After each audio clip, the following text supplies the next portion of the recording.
നമസ്കാരം. V D Savarkar ഒരിക്കൽ കൂടെ ചർച്ചയായിരിക്കുകയാണ്. സവർക്കറെ കുറിച്ച് ഇപ്പോൾ ഈ ചർച്ച ഉയർത്തിക്കൊണ്ടുവന്ന ആളുകൾ അവർ സവർക്കറെ നന്നാക്കണം എന്നുള്ള ഉദ്ദേശത്തോടു കൂടിയല്ല എന്ന കാര്യം ഉറപ്പാണ്. അവർ ചർച്ചയുണ്ടാക്കിയപ്പോൾ, ചർച്ച ഉയർത്തിക്കൊണ്ടുവന്നപ്പോൾ സവർക്കർ കൂടുതൽ കേടുവരികയാണ് ചെയ്തത്. സവർക്കറെ സംബന്ധിച്ച് ആരാണ് സവർക്കർ എന്ന് സാധാരണക്കാരായിട്ടുള്ള ആളുകൾ അതൊരിക്കൽ കൂടെ പരിശോധിക്കാനും അത് മനസ്സിലാക്കാനും കാരണമായി. ഇങ്ങനെ ഇടയ്ക്കിടയ്ക്ക് സവർക്കറെ ഉയർത്തിക്കൊണ്ടുവരണം എന്നാണ് ഇപ്പോൾ ഈ ചർച്ച ഉയർത്തിക്കൊണ്ടുവന്ന ആളുകളോട് എനിക്ക് അഭ്യർത്ഥിക്കാനുള്ളത്. ഒരു അധ്യാപകനാണ് ഏറ്റവും കൂടുതൽ സ്വാതന്ത്ര്യ സമരവുമായി ബന്ധപ്പെട്ട് ജയിലിൽ കിടന്ന വ്യക്തി ആരാണ് എന്നൊക്കെയുള്ള ഒരു ചോദ്യം ചോദിച്ചത്. എന്തായാലും അതിന്റെ ഉത്തരം സവർക്കർ എന്നാണ്. അതിൽ എന്താണ് തെറ്റ് എന്നൊക്കെ ചോദിച്ചാണ് ഇന്നലെ BJP-കാരായിട്ടുള്ള ആളുകൾ രംഗത്തെത്തിയത്. ആ അധ്യാപകനും ഉദ്ദേശം നല്ലതായിരിക്കില്ല, സവർക്കറെ ആളുകളൊക്കെ ഒന്ന് മനസ്സിലാക്കട്ടെ എന്ന് അദ്ദേഹവും ചിന്തിച്ചു കാണും. സ്വാതന്ത്ര്യ സമരം എന്ന യഥാർത്ഥ ആ ഉദ്ദേശം വെച്ച് ഇടപെട്ട ആളുകളൊക്കെ മിതവാദികളായിരുന്നു. സവർക്കറെ പോലുള്ള ആളുകൾ കടുത്ത വർഗീയവാദികളായിരുന്നു. അവരെ സംബന്ധിച്ചിടത്തോളം അവർക്ക് വേറെ ചില ലക്ഷ്യങ്ങൾ ഉണ്ടായിരുന്നു. മറ്റൊരു ആളുകളെയും ഈ ദേശീയതയുടെ ഭാഗമായി കാണാൻ അവർ തയ്യാറായിരുന്നില്ല. മുസ്ലിം ആണെങ്കിലും ക്രിസ്ത്യാനി ആണെങ്കിലും അവരൊന്നും ദേശീയതയുടെ ഭാഗമല്ല എന്ന് സവർക്കർ ഉറപ്പിച്ചു പറഞ്ഞിരുന്നു. മുഹമ്മദ് അലി ജിന്ന ദ്വിരാഷ്ട്രവാദം ഉന്നയിച്ച സമയത്ത് അതിനേക്കാൾ മുന്നേ ആ നിലപാടെടുത്ത വ്യക്തിയായിരുന്നു വി ഡി സവർക്കർ. അതായത് ഒരിക്കലും മുസ്ലിങ്ങളും ക്രിസ്ത്യാനികളും ഇന്ത്യയുടെ ഭാഗമാകാൻ പാടില്ല, അവർ പാകിസ്ഥാന്റെ ഭാഗമായിരിക്കണം, മുസ്ലിങ്ങൾ അങ്ങോട്ട് പോകട്ടെ, ദ്വിരാഷ്ട്രം വേണം എന്ന് സവർക്കർ ഉറപ്പിച്ചു പറഞ്ഞു. ജിന്നയ്ക്ക് അനുകൂലമായ നിലപാടെടുത്തൊരു വ്യക്തിയാണ്. അതുപോലെ തന്നെ നിരീശ്വരവാദിയായിരുന്നു എന്നും ഇയാളെ കുറിച്ച് പരിശോധിച്ചാൽ നമുക്ക് മനസ്സിലാക്കാൻ കഴിയും. നിരീശ്വരവാദിയാണെങ്കിലും ഹിന്ദുത്വ നിലപാടുകൾക്കൊപ്പം അയാൾ ചേർന്നു നിന്നു. മനുസ്മൃതിയിൽ അധിഷ്ഠിതമായിട്ടുള്ള ഒരു രാജ്യം അയാൾ സ്വപ്നം കണ്ടു. എന്തായാലും അയാളെ സംബന്ധിച്ചിടത്തോളം കടുത്ത മുസ്ലിം വിരോധി, അതുപോലെ തന്നെ ക്രിസ്ത്യൻ വിരോധി എന്നതുകൊണ്ടായിരിക്കാം അയാൾ അങ്ങനെയൊക്കെ ചിന്തിച്ചത്. അതുപോലെ തന്നെ വീർ സവർക്കർ എന്നൊക്കെ പറഞ്ഞാണ് പല ആളുകളും വല്ലാതെ പുളകം കൊള്ളുന്നത്. ഈ വീർ എന്ന് പറയുന്നത് ധീരൻ എന്ന് പറയുന്ന ഒരു മലയാളം വാക്കിന്റെ ഭാഗമായി അതിന്റെ അർത്ഥമാണ് വീർ എന്ന് പറയുന്നത്. ഇത് സവർക്കർ സ്വയം കൊടുത്തൊരു വിശേഷണമാണ്. സവർക്കറെ ആരും വീർ എന്ന് വിളിച്ചിട്ടില്ല. സവർക്കർ ജയിലിൽ കിടന്നത് 13 വർഷമാണ്. ഞാൻ സവർക്കറുമായി ബന്ധപ്പെട്ട് ചെറിയ ചില കാര്യങ്ങളാണ് പറയുന്നത്. ഇന്നലെ ചില പ്രതിഷേധങ്ങളും സമരങ്ങളും ഒക്കെ ഉണ്ടായ സാഹചര്യത്തിൽ കുറച്ച് ആളുകളെങ്കിലും മനസ്സിലാക്കണമല്ലോ. ചുരുങ്ങിയ ചില കാര്യങ്ങൾ മാത്രം സവർക്കറെ കുറിച്ച് പറയുകയാണ്. ഒരു ഘട്ടത്തിലും ഇയാളുടെ ഉദ്ദേശം നല്ലതായിരുന്നില്ല. ഇയാൾ 13 വർഷമാണ് ജയിലിൽ കിടന്നത്. ഏറ്റവും കൂടുതൽ ജയിലിൽ കിടന്നു എന്ന് പറയുമ്പോൾ 13 വർഷം. 10 വർഷം ആൻഡമാനിലെ ജയിലിലാണ് കിടന്നത്. 3 വർഷം ഇയാൾ വീട്ടു തടങ്കലിലായിരുന്നു. അതായത് ജില്ല വിട്ട് പുറത്തു പോകരുത് എന്നുള്ള ഒരു നിർദ്ദേശം അത്രയേ ഉണ്ടായിരുന്നുള്ളൂ. അങ്ങനെ തടവിലായിരുന്നു, അല്ലാതെ ജയിലിലായിരുന്നില്ല.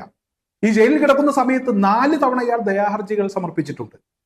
ആദ്യത്തെ 3 തവണ ദയാഹർജികൾ സമർപ്പിച്ചപ്പോൾ അത് തള്ളിക്കളഞ്ഞു. അവസാനം ഇയാൾ ബ്രിട്ടീഷുകാരുടെ പാത സേവിച്ചു കൊള്ളാം എന്ന് പറഞ്ഞ് ദയാഹർജി സമർപ്പിച്ചപ്പോഴാണ് ആ ദയാഹർജി പരിഗണിച്ചത്.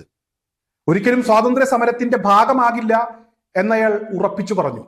അതുപോലെ തന്നെ അയാൾ നിൽക്കുന്ന ഹിന്ദു മഹാസഭയുടെ ആളുകളെ അയാൾ ബ്രിട്ടീഷുകാർക്കൊപ്പം നിർത്താം, അവരുമായി സഹകരിക്കാം, ക്വിറ്റ് ഇന്ത്യ സമരവുമായി സഹകരിക്കരുത് എന്ന് അയാൾ അനുയായികൾക്ക് നിർദ്ദേശം കൊടുത്തു. അങ്ങനെ അയാൾ കത്തെഴുതി. ഇതാണ് സവർക്കറുമായി ബന്ധപ്പെട്ട് അതിന്റെ ചരിത്രം പരിശോധിച്ചാൽ, അയാളുടെ ചരിത്രം പരിശോധിച്ചാൽ നമുക്ക് മനസ്സിലാക്കാൻ കഴിയുന്നത്. മുഹമ്മദ് അലി ജിന്നയേക്കാൾ കൂടുതൽ ഇന്ത്യ വിഭജിക്കണമെന്ന് ആഗ്രഹിച്ച വ്യക്തി, മറ്റൊരു മതവും മറ്റൊരു വിഭാഗവും ഈ ദേശീയതയുടെ ഭാഗമല്ല എന്ന് ഉറപ്പിച്ചു പറഞ്ഞ വ്യക്തി, വീർ സവർക്കർ എന്ന് പറയുന്ന ആ വീർ എന്ന നാമം സ്വയം വിശേഷണം എന്ന രീതിയിൽ കൊടുത്ത വ്യക്തി. അതായത് ഇവിടെ പ്രാഞ്ചിയേട്ടൻ എന്നൊക്കെ നമ്മൾ ഒരു സിനിമയുമായി ബന്ധപ്പെട്ട് ഒരു പ്രാഞ്ചിയേട്ടൻ കഥാപാത്രം എന്നൊക്കെ നമ്മൾ പറയാറുണ്ട് ചില ഘട്ടങ്ങളിൽ. ഒരു പ്രാഞ്ചിയേട്ടനായിരുന്നു. ഈ പ്രാഞ്ചിയേട്ടനെയാണ് പൊക്കിപ്പിടിച്ച് ചില ആളുകളൊക്കെ നടക്കുന്നത്. എന്തായാലും ഇയാളുമായി ബന്ധപ്പെട്ട് ഇയാളുടെ ചരിത്രം പരിശോധിക്കുകയാണ് ഇപ്പോഴത്തെ യുവതലമുറ. അവർക്ക് ഏറെക്കുറെ കാര്യങ്ങൾ ബോധ്യപ്പെട്ടു എന്നുള്ളതാണ്. സവർക്കറെ കുറിച്ചുള്ള ചിന്തകളോ അതുപോലെ തന്നെ ചർച്ചകളോ ഈ കഴിഞ്ഞ സമയങ്ങളിലൊന്നും നടന്നിരുന്നില്ല. ചർച്ചകൾ ഉയർന്നു വന്നപ്പോൾ യുവതലമുറ ആരാണ് സവർക്കർ എന്ന് ഇന്റർനെറ്റിൽ പരതുകയാണ്. സവർക്കറെ കുറിച്ച് കൂടുതൽ വിവരങ്ങൾ അവർക്ക് ലഭിച്ചുകൊണ്ടിരിക്കുകയാണ്.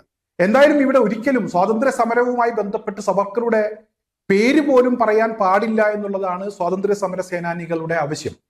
കാരണം ഈ സ്വാതന്ത്ര്യ സമര സേനാനികളെയൊക്കെ ഒറ്റുകൊടുത്ത ചരിത്രമാണ് സവർക്കർക്കുള്ളത്. അതുപോലെ ഗാന്ധിവധവുമായി ബന്ധപ്പെട്ട് സവർക്കർക്ക് പങ്കുണ്ട് എന്നതായിരുന്നു അന്വേഷണത്തിൽ കണ്ടെത്തിയത്. എന്നാൽ തെളിവുകളുടെ അഭാവത്തിലാണ് ഇയാളെ വിട്ടയച്ചത്.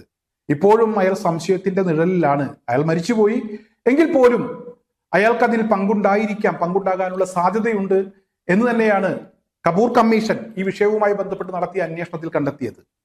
ഇതൊക്കെ യാഥാർത്ഥ്യമാണ്. ഇതൊക്കെ ചരിത്രത്തിൽ രേഖപ്പെടുത്തിയിട്ടുള്ള കാര്യങ്ങളാണ്.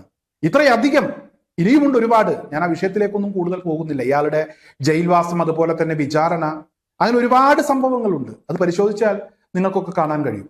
അങ്ങനെ ഒരുപാട് വിശേഷണങ്ങൾ നമുക്ക് സവർക്കറുമായി ബന്ധപ്പെട്ട്, ഞാൻ ഈ പറഞ്ഞതുപോലെ സവർക്കറുമായി ബന്ധപ്പെട്ട് പരിശോധിച്ചാൽ നമുക്ക് കാണാൻ കഴിയും. ഇപ്പോൾ ഇവിടെ പറയുന്നത് സവർക്കറാണ് സ്വാതന്ത്ര്യ സമരവുമായി ബന്ധപ്പെട്ട് ജയിലിൽ കിടന്നത്, അതിലെന്താണ് തെറ്റ് എന്നൊക്കെയാണ് ചില ആളുകൾ ചോദിക്കുന്നത്. സവർക്കർ ജയിലിൽ കിടന്നിട്ടുണ്ട് എന്ന കാര്യം ഞാൻ സമ്മതിക്കുന്നു. പക്ഷേ സ്വാതന്ത്ര്യ സമരവുമായി ബന്ധപ്പെട്ട് എന്ന് ദയവ് ചെയ്ത് നിങ്ങൾ പറയരുത്. നിങ്ങൾ തന്നെ ചരിത്രം പരിശോധിക്കണം. എന്താണ് സംഭവിച്ചത് എന്നുള്ളതിനെ കുറിച്ച് നിങ്ങളൊന്ന് പരിശോധിക്കാൻ തയ്യാറാകണം. അതിനനുസരിച്ച് സംസാരിക്കാൻ തയ്യാറാകണം. പിന്നെ ജയിലിൽ കിടന്നതാണ് സവർക്കറുടെ യോഗ്യത എങ്കിൽ ഗോവിന്ദചാമിയും ജയിലിൽ കിടന്നിട്ടുണ്ട്, ഇപ്പോഴും കിടക്കുകയാണ്. അതുപോലെ ഒരുപാട് ആളുകൾ ജയിലിൽ കിടന്നിട്ടുണ്ട്, ഇപ്പോഴും ജയിലിൽ കിടക്കുന്ന ചില ആളുകളുണ്ട്. സവർക്കറേക്കാൾ കൂടുതൽ ജയിലിൽ കിടന്നിട്ടുള്ള ആളുകളുണ്ട്. അവരെ കൂടെ പരിഗണിക്കണം. വീർ എന്നൊക്കെ അങ്ങ് പറഞ്ഞു വെച്ച് കാച്ചിയാൽ മതി.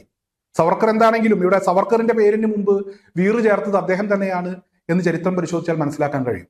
എന്തായാലും ഇന്നലെ സവർക്കറുടെ പേര് പറഞ്ഞ് അഴിഞ്ഞാടുകയായിരുന്നു. കൂടുതൽ ട്രോളുകളും പരിഹാസങ്ങളും സവർക്കർക്ക് ഏറ്റുവാങ്ങേണ്ടി വന്നു. ഇന്നലത്തെ BJP-യുടെ സമരങ്ങളും പ്രതിഷേധങ്ങളും ഒക്കെ കണ്ടപ്പോൾ സവർക്കർ തന്നെയായിരുന്നു ഇവിടെ ഏറ്റവും പ്രധാനപ്പെട്ട കഥാപാത്രം.